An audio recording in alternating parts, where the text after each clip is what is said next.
ಕೊಪ್ಪಳ ಜಿಲ್ಲೆಯಲ್ಲಿ ಕುಡಿಯುವ ನೀರಿನ ಸಮಸ್ಯೆ ಹಿನ್ನೆಲೆ ವಿಧಾನಸಭಾ ಕ್ಷೇತ್ರವಾರು ನೋಡಲ್ ಅಧಿಕಾರಿಗಳ ನೇಮಕ ಮಾಡಲಾಗಿದೆ ಅಂತ ಸಚಿವ ಶಿವರಾಜ ತಂಗಡಗೆ ಹೇಳಿದ್ದಾರೆ. ಜಿಲ್ಲೆಯಲ್ಲಿ 30 ಗ್ರಾಮಗಳಲ್ಲಿ ಕುಡಿಯುವ ನೀರಿನ ಸಮಸ್ಯೆ ಇದೆ. ಇನ್ನೂ ಕೆಲ ಕಡೆ ಸಮಸ್ಯೆ ಆಗಬಹುದು. ಹೀಗಾಗಿ ನೋಡಲ್ ಅಧಿಕಾರಿಗಳ ನೇಮಕ ಮಾಡಿದ್ದು ಸಭೆ ಮಾಡಿ ನೀರಿನ ಸಮಸ್ಯೆ ಕುರಿತು ಮಾಹಿತಿ ತೆಗೆದುಕೊಳ್ಳೋದಕ್ಕೆ ಸೂಚನೆ ನೀಡಲಾಗಿದೆ. ನಮ್ಮ ಜಿಲ್ಲೆಯಲ್ಲಿ 30 ಗ್ರಾಮಗಳಿಗೆ ಕುಡಿ ನೀರಿಂದು ಪ್ರಾಬ್ಲಮ್ ಇದೆ. ಈ ಸದ್ಯ ಐಡೆಂಟಿಫೈ 30 ಗ್ರಾಮ, 39 ಹೊಸ ಬೋರ್ವೆಲ್ಲನ್ನು, ಇದು ಖಾಸಗಿ ಬೋರ್ವೆಲ್ಲನ್ನು ತೊಗೊಂಡಿದ್ದೀವಿ. ಇನ್ನೂ ಒಂದಿಷ್ಟು ಸಮಸ್ಯೆ ಆಗ್ತಾ ಇದೆ ಅಂತ ನಮ್ಮ ಅಧಿಕಾರಿಗಳು ಹೇಳ್ತಾ ಇದ್ದಾರೆ. ಎಲ್ಲಿ ಸಮಸ್ಯೆ ಆಗುತ್ತೆ ಏನು ಅನ್ನೋದನ್ನು ಪೂರ್ಣ ಮಾಹಿತಿ ತಗೊಂಡು ನಾಳೆ ಬೆಳಗ್ಗೆ ಪ್ರತಿಯೊಂದು ವಿಧಾನಸಭಾ ಕ್ಷೇತ್ರಕ್ಕೆ ಒಬ್ಬೊಬ್ಬರು ನೋಡಲ್ ಆಫೀಸರ್ಸ್ ಅಂತ ನೇಮಕ ಮಾಡಿದ್ವಿ. ನಾಳೆ ಬೆಳಗ್ಗೆ ಅವರು ನೋಡಲ್ ಆಫೀಸರ್ಸ್ ಮೀಟಿಂಗ್ ಸಭೆ ಮಾಡಬೇಕು. ಇದಕ್ಕೆ ಕೊಪ್ಪಳಕ್ಕೆ DVDC DS1 ಕೃಷ್ಣಮೂರ್ತಿಯನ್ನು ನೋಡಲ್ ಆಫೀಸರ್ ಕೊಪ್ಪಳ, ಕನಕಗಿರಿಗೆ AC ಮಹೇಶ್, ಯಲಬುರ್ಗಕ್ಕೆ JD ಅಗ್ರಿಕಲ್ಚರ್, ಕುಷ್ಟಗಿಗೆ ನಮ್ಮ PD DVDC, ಇದಕ್ಕೆ ಗಂಗಾವತಿಗೆ ಆರ್ಟಿಕಲ್.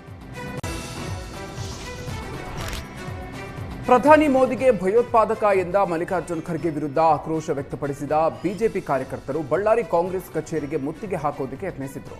ಕುಮಾರಸ್ವಾಮಿ ದೇವಸ್ಥಾನದ ಬಳಿಯಿಂದ ಕಾಂಗ್ರೆಸ್ ಕಚೇರಿವರೆಗೆ ಪಾದಯಾತ್ರೆ ಮೂಲಕ ಬರ್ತಾ ಇದ್ದ ಮಾಜಿ ಶಾಸಕ ಸೋಮಶೇಖರ್ ರೆಡ್ಡಿ ಸೇರಿದಂತೆ ಬಿಜೆಪಿ ಕಾರ್ಯಕರ್ತರನ್ನ ವಶಕ್ಕೆ ಪಡೆಯಲಾಯಿತು.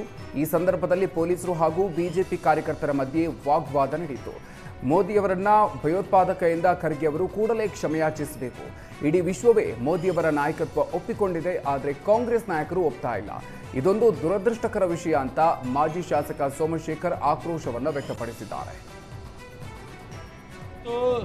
ವಿಶ್ವ ನೆಚ್ಚಿದಂಥ ಒಬ್ಬ ನಾಯಕ, ನಮ್ಮ ನೆಚ್ಚಿನ ಪ್ರಧಾನಮಂತ್ರಿಗಳಾದಂಥ ನರೇಂದ್ರ ಮೋದಿ ಸಾರ್ ಅವ್ರನ್ನ ಕಾಂಗ್ರೆಸ್ ನ್ಯಾಷನಲ್ ಪ್ರೆಸಿಡೆಂಟ್ ಮಲ್ಲಿಕಾರ್ಜುನ್ ಖರ್ಗೆದವರು ಇಡೀ ಭಯೋತ್ಪಾದಕ ಅಂತ ಕರೆದಿದ್ದಾರೆ. ಅಂದರೆ ಭಯೋತ್ಪಾದಕರಿಗೆ ಹೋಲಿಸಿದಂಥ ಮಲ್ಲಿಕಾರ್ಜುನ್ ಖರ್ಗೆ ಒಬ್ಬ ಎಂಥ ನಾಯಕ ಅಂತ ಒಂದು ನೀಚ ಸಂಸ್ಕೃತಿಯನ್ನು ಅವರು ಕಲಿಸ್ತಾ ಇದ್ದಾರೆ.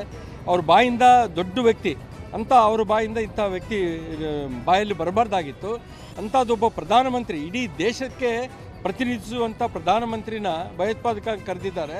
ಹಾಗಾಗಿ ಭಾರತೀಯ ಜನತಾ ಪಾರ್ಟಿ ಜಿಲ್ಲಾ ಘಟಕದ ವತಿಯಿಂದ ಎಲ್ಲರೂ ಸೇರಿ ಇವತ್ತು ಕಾಂಗ್ರೆಸ್ ಪಕ್ಷದ ಒಂದು ಕಚೇರಿಗೆ ಮುತ್ತಿಗೆ ಹಾಕ್ತಾ ಇದ್ದೀವಿ. ಹಾಗಾಗಿ ಇದನ್ನು ನಾವು ಪ್ರತಿಭಟನೆ ಮಾಡ್ತಾ ಇದ್ದೀವಿ. ಯಾಕಂತಂದರೆ ಒಬ್ಬ ಪ್ರಧಾನಮಂತ್ರಿನ ಹಂಗೆ ಕರೆದಿದ್ದಕ್ಕೆ ಎಲ್ಲರಿಗೂ ನೋವಾಗಿದೆ. ಭಾರತೀಯ ಜನತಾ ಪಾರ್ಟಿ ಕಾರ್ಯಕರ್ತರಿಗೆ ಒಂದೇ ಅಲ್ಲ, ಇಡೀ ದೇಶದ ಜನತೆಗೆ ಒಂದು ನೋವಾಗಿದೆ. ಹಾಗಾಗಿ